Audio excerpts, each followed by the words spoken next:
আমাদের ভালোবাসার কোনো কমতি আছে? 24 ঘন্টা আমাদের ভালোবাসা আছে না নাই? 365 দিন আমাদের ভালোবাসা আছে না নাই? এই জন্য আলাদা করে আমাদের কোনো দিন লাগে না, বিশ্ব ভালোবাসা দিবস দরকার হয় না।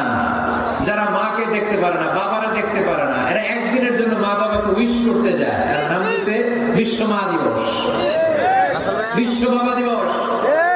কিছুদিন আগে দেখলাম বিশ্ব ডিম দিবস। কি দিবস? আমি কি মিথ্যা বললাম?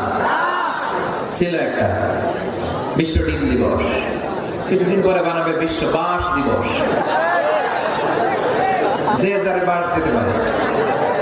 এরপর একটা বানাইছে শুনলাম বিশ্ব চিন্তা দিবস। তো এটা কি দিবস? এই দিন আমরা সবাই মিলে চিন্তা করি যে আসলে আমাদের কি চিন্তা করা দরকার, আছে না নাই? এই যে ওরা বিশ্ব মা দিবস, international mother day, international father day, মা দিবস বাবা দিবস বছরে একবার ওল্ড হোমে রেখে আসে, বৃদ্ধাশ্রমে। যেহেতু সারা বছর বৃদ্ধাশ্রমে, বছরে একদিনও যদি মারে স্মরণ না করি কেমন হয়? তো একদিন ওই মা দিবসে মারে একটা কার্ড দিয়ে উইশ করে আসে, কিছু টাকা দিয়ে আসে। ওদের তো মা বাবার প্রতি দয়া নাই, শ্রদ্ধা নাই, ভালোবাসা নাই। এই জন্য ঘটা করে ওদের দিবস পালন করার আগে আমাদের 24 ঘন্টা 365 দিনই ভালোবাসা। তাই এই দিবস আমাদের দরকার নাই। চিল্লায় বলেন ঠিক কিনা?